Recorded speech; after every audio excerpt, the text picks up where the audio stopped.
Your eyelids feel gritty by mid-morning, even though you slept 8 hours. The corners of your mouth keep cracking no matter how much balm you use. And there's a puffiness along your jaw, right in front of your ears, that wasn't there 2 years ago. Maybe you've also noticed a patch of hair thinning near your part, or a pale spot near your mouth you assumed was sun damage. If you've been told any of this is just aging, just allergies, or just dry skin, I want you to keep watching, because there is a documented, visible pattern connecting all of it, and it has a name: Sjögren's disease. This video is going to show you 7 specific signs you can check in a mirror right now, explain what's actually happening underneath each one, and by the end, tell you the exact difference between a Sjögren's facial sign and the 2 conditions doctors most often confuse it with. This isn't here to diagnose you. It's here to help you recognize a pattern and walk into your next appointment with the right words. If you keep leaving appointments remembering symptoms you forgot to mention, I made a Sjögren's symptom map to help you track the full pattern. Comment "symptom map," and I'll send it to you. Let's start with the sign almost everyone with this condition has, and almost no one connects to their face specifically: your eyelids. Sjögren's most often shows up in women, and the age it's typically first recognized tends to fall in the 50s and 60s, which is exactly why so many of these visible changes get quietly filed under getting older instead of investigated as a pattern. Not just dry eyes in the abstract, the actual skin and rim of the eyelid. In Sjögren's, the immune system mistakenly targets the glands that keep your eyes moist. That gland damage doesn't stay contained to tear production. It also shows up as inflammation along the eyelid margin itself, sometimes called eyelid dermatitis. What that looks like day to day: redness along the lash line, puffiness that makes your eyes look tired even after a full night's sleep, and a gritty, sandpaper feeling that gets worse the longer your eyes stay open, reading, driving, or staring at a screen. You might find yourself blinking rapidly without meaning to, or your eyes might water heavily in a way that seems to contradict dryness, because irritated eyes overproduce watery tears that don't actually lubricate well. This is not the same as needing more sleep. Sleep does not fix it. What's happening underneath is immune cells infiltrating the lacrimal glands and surrounding tissue, and that inflammation is visible on the surface, not just felt behind the eyes. It's frequently mistaken for allergies, for screen fatigue, or simply for getting older, because those explanations are easier and don't require blood work. One action you can take today: for 1 week, note whether your eyes feel worse specifically in low humidity, wind, or after screen use, and whether redness or puffiness is visible in the mirror by afternoon, not just a subjective feeling. If you're already seeing an eye doctor for this, a sentence like this helps: "My eyelids are visibly irritated most days, not just dry feeling. Could that be evaluated alongside my tear production?"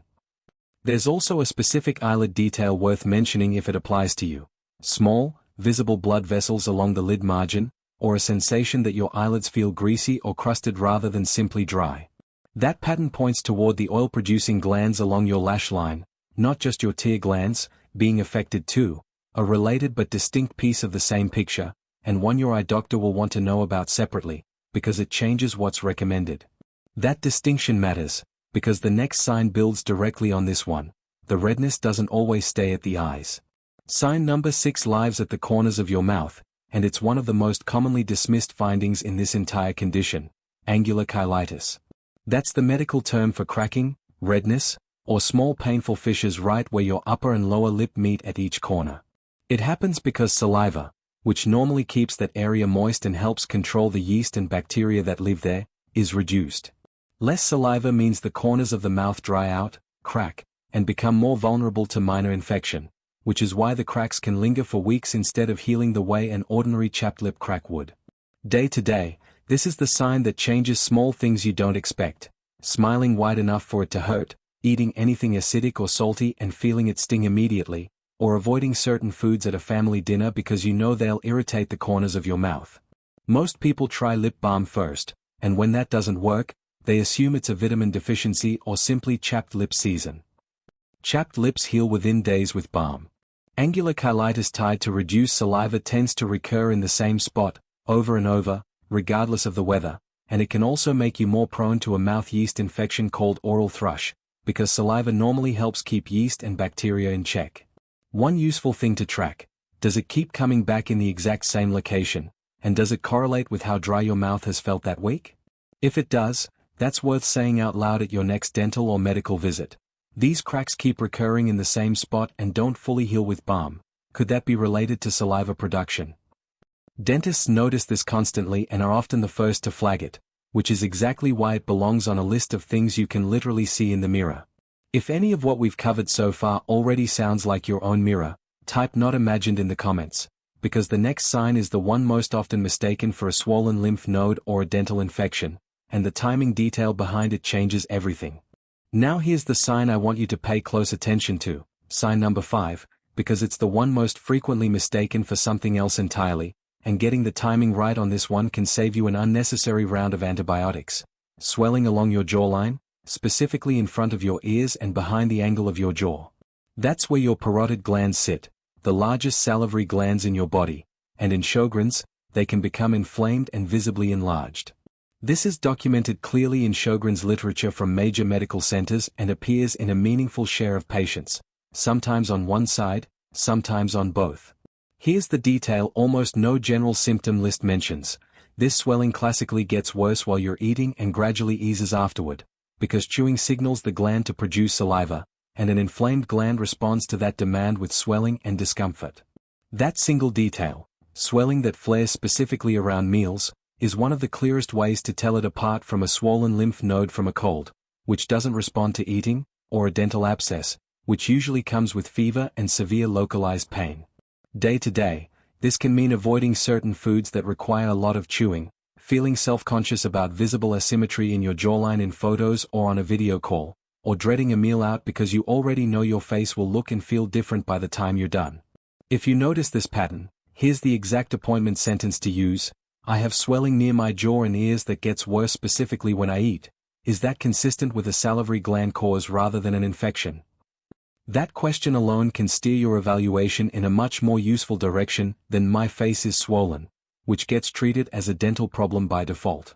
Health Insight breaks down connections like this one, between symptoms you've been told are unrelated, every week, sourced from real clinical research. And the next sign is one people mistake for simple dry skin, even though it's more specific than that. The fourth sign is broader but still something you can see and feel directly on your skin: chronic facial dryness, sometimes called xerosis. This isn't ordinary winter skin. Research reviewing skin involvement in Sjögren's, including a systematic review published in 2024 by the Brazilian Society of Rheumatology, found that skin dryness is actually the single most common cutaneous finding in this condition, even more common than the more dramatic rashes we'll talk about next, and yet it's rarely framed as a Sjögren's sign at all.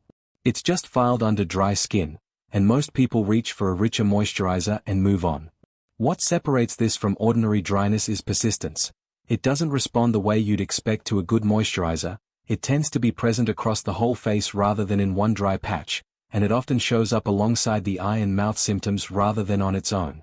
Day to day, this can mean makeup sitting unevenly by midday, a tight or flaky feeling that starts within hours of washing your face, or skin that looks dull regardless of how much water you drink. The mechanism here involves the same immune-driven gland dysfunction affecting the small glands in your skin that help regulate moisture and oil, not just the major glands at your eyes and mouth. There's a specific detail here that even most dermatology-facing material underplays.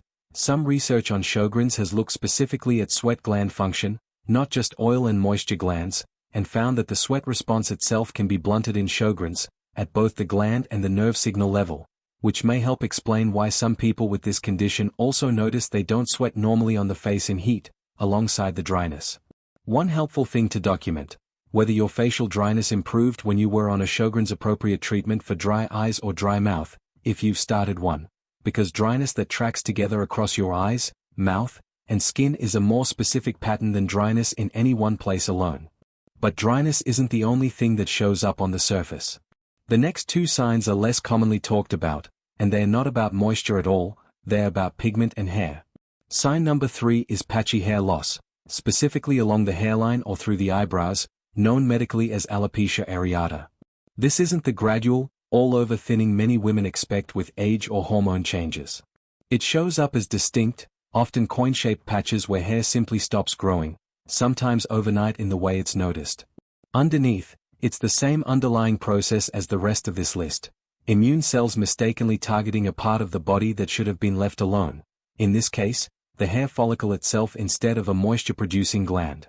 Research grouping autoimmune conditions by how often they occur together has repeatedly placed alopecia areata alongside Sjögren's and autoimmune thyroid disease as part of a recognizable cluster, which is exactly why dermatology sources note that alopecia areata appearing in someone with Sjögren's should prompt a clinician to look for a broader autoimmune pattern, not treat the hair loss as an isolated cosmetic issue. Clinical research on alopecia areata more broadly has found that roughly a quarter of people with this kind of patchy hair loss go on to develop at least one other autoimmune condition, which is part of why it's treated as a meaningful clue rather than a standalone cosmetic issue once it's confirmed to be patchy rather than diffuse. Day to day, this can mean adjusting your part to hide a thinning patch, filling in eyebrows more heavily before leaving the house, or feeling a jolt of anxiety every time you brush your hair and see strands come out in a cluster rather than one at a time. It's frequently written off as stress-related shedding, which tends to be diffuse and gradual, not patchy and sudden. That distinction is the useful one to bring to a dermatologist. This hair loss is happening in distinct patches rather than overall thinning, and I have other symptoms that suggest an autoimmune pattern. Could those be connected? Sign number 2 is one that surprises almost everyone, because it has nothing to do with dryness or inflammation you can feel. It's new white, depigmented patches of skin, most noticeable on the face around the eyes or mouth, or at the hairline, vitiligo. A large 2025 study following more than 223,000 people with Sjögren's against nearly 9.8 million people without it, using Taiwan's national health insurance data, found that people with Sjögren's carry an increased risk of developing vitiligo compared to the general population. The mechanism is again immune cells attacking the wrong target, in this case, the pigment-producing cells in the skin, rather than a gland. Day to day, this often shows up first as patches that seem to not tan the way the surrounding skin does in summer, which makes them more visible with sun exposure rather than caused by it, or as a patch near the mouth or eyes that a person assumes is a scar or sun damage. What makes vitiligo different from a suntan line or a scar is that the patches are completely white, not just lighter, and they often appear in a fairly symmetric pattern on both sides of the face. One thing worth documenting: when the patch first appeared, whether it's grown, and whether it's genuinely depigmented rather than simply pale. A useful sentence for a dermatology visit: I've noticed new, fully white patches on my face, and I also have symptoms that suggest an autoimmune condition. Could these be related? That question invites the right kind of evaluation instead of a purely cosmetic one. Now we get to the 2 signs that carry the most weight, and I want to be careful and precise here, because this is where fear needs to be paired immediately with accurate context. The first is a specific kind of facial redness called annular erythema, ring-shaped patches with a raised, reddish border and a clearer center, most often appearing on the cheeks, nose bridge, or upper chest. This is not as common as dryness. It shows up in a smaller subset of people with Sjögren's, but when it does appear, it's genuinely significant, because in some documented cases it has been the very first visible sign of the disease, showing up before someone even notices dry eyes or dry mouth. A study following patients with this specific pattern found that most of them had it show up on the face first, years before other symptoms became obvious, and several later developed visible salivary gland swelling as well. That same study noted these patients often had few of the dryness complaints you'd expect. Their eyes and mouth didn't feel especially dry, yet blood testing for Sjögren's-associated antibodies still came back positive, and the same episodes sometimes recurred on the ears, palms, or extremities, not only the face. That combination, facial redness with very little dryness, is exactly the kind of pattern that gets missed, because it doesn't match the dry eyes and dry mouth description most people associate with this condition.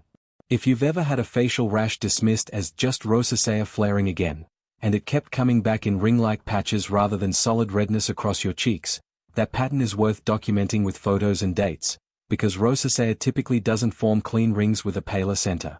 And that brings us to the comparison almost nobody makes clearly, which is exactly the confusion this video exists to clear up. How do you tell Sjögren's facial redness apart from a lupus butterfly, or malar, rash? Both conditions can produce redness across the central face, both are autoimmune, and both can occur in the very same person at the very same time, which is part of why this gets confusing even for some clinicians early on. But there are real differences in the pattern. A classic lupus malar rash is a solid, flat to slightly raised redness across both cheeks and the bridge of the nose, and it specifically spares the folds beside your nose, and it reacts strongly to sun exposure, often flaring within hours of being outside. Sjögren's annular erythema, by contrast, tends to form distinct rings rather than solid color, can appear in places beyond just the central face, like the chest or arms, and its connection to sun exposure is less consistent. Neither pattern is something you should try to diagnose yourself in a mirror. What actually settles the question is a combination of the visual pattern, antibody testing, specifically anti-SSA-RO and anti-SSB-ALA antibodies, which are strongly associated with Sjögren's, while a different pair, anti-dsDNA and anti-SM, are more specifically tied to lupus, and sometimes a small biopsy of a minor salivary gland in the lower lip. A normal appearance on a quick visual exam doesn't rule anything out, and a positive antibody test in isolation doesn't automatically confirm a diagnosis either. This is exactly the kind of nuance worth bringing to your appointment directly. I have recurring facial redness that looks ring-shaped rather than solid, and it doesn't clearly track with sun exposure. Could we consider Sjögren-specific antibody testing alongside a lupus workup? That sentence does the job of naming both possibilities without asking your doctor to guess, or asking them to hand you a diagnosis based on appearance alone. I want to be direct about risk here, because controlled information is more useful than either panic or false reassurance.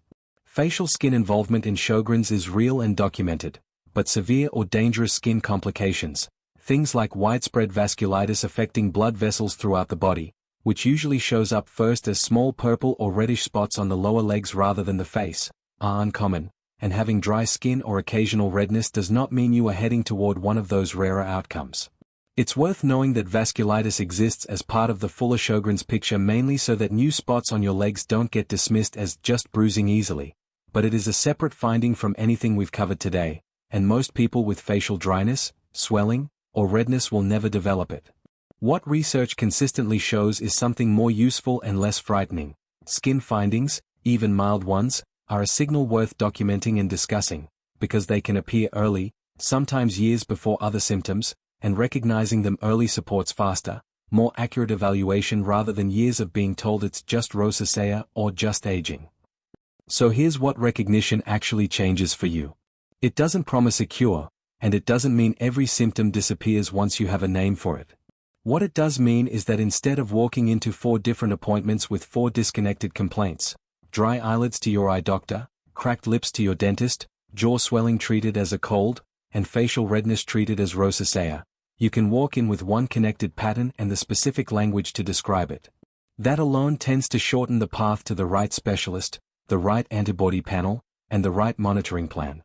Appropriate care for Sjögren's typically focuses on managing dryness and inflammation directly, protecting your eyes and mouth from damage over time, and keeping an eye on the skin findings that are often the easiest to overlook. For the eyes specifically, an eye doctor may start with preservative-free artificial tears used regularly through the day, and for more persistent dryness, options like punctal plugs, tiny devices placed in the tear ducts to help tears stay on the eye's surface longer instead of draining away, are commonly discussed. For eyelid findings involving the oil glands along the lash line, warm compresses and lid care are often part of a standard plan. None of this is something to start on your own before a proper eye exam. It's simply useful to know the categories of options exist, so a conversation about chronic dry, irritated eyelids doesn't end at just use more drops. For the mouth and skin, care typically centers on saliva stimulation or replacement, dental monitoring given the higher cavity risk that comes with reduced saliva, and standard dermatologic management for whichever skin finding is present. None of that requires you to have every single sign we covered today. Even 1 or 2 of these, tracked consistently, is enough information to bring to a real conversation with a real clinician. Before we close, here's your spoken scorecard. The pattern to notice: dryness and irritation that shows up together across your eyelids, the corners of your mouth, and your skin, especially if it's persistent rather than seasonal, along with any patchy hair changes or new pigment changes on your face. What to document: whether jaw swelling worsens specifically with eating, whether facial redness forms rings rather than solid patches, whether hair loss is patchy versus all over, whether new pale patches are fully white or just lighter, and whether any of this correlates with sun exposure or doesn't. What deserves a routine discussion at your next visit: recurring angular cheilitis that won't fully heal, eyelid irritation that hasn't responded to standard dry eye care, patchy hair loss, new depigmented patches, and facial redness that keeps recurring in a ring-like pattern. What requires more urgent attention? Sudden, painful, one-sided facial swelling with fever, which can indicate an infection rather than gland inflammation and should be evaluated promptly rather than waiting for a routine appointment. And what remains uncertain? Exactly why some people develop visible skin signs early and others don't, and how much any single sign predicts future disease activity. Research in this area, including work published just in the last 2 years, is still developing. What you walked away with today is a way to look at your own face and recognize a pattern instead of 7 separate, dismissed complaints. There's one piece we didn't get to today, and it's the one many of you have been asking about most: the neurological signs of Sjögren's, the tingling, numbness, and nerve pain that can affect the face and limbs, and why those symptoms get misread as anxiety or fibromyalgia more than almost anything else in this condition. If a symptom on today's list also comes with facial numbness or tingling, that's a thread worth pulling, and it's exactly what we are covering next.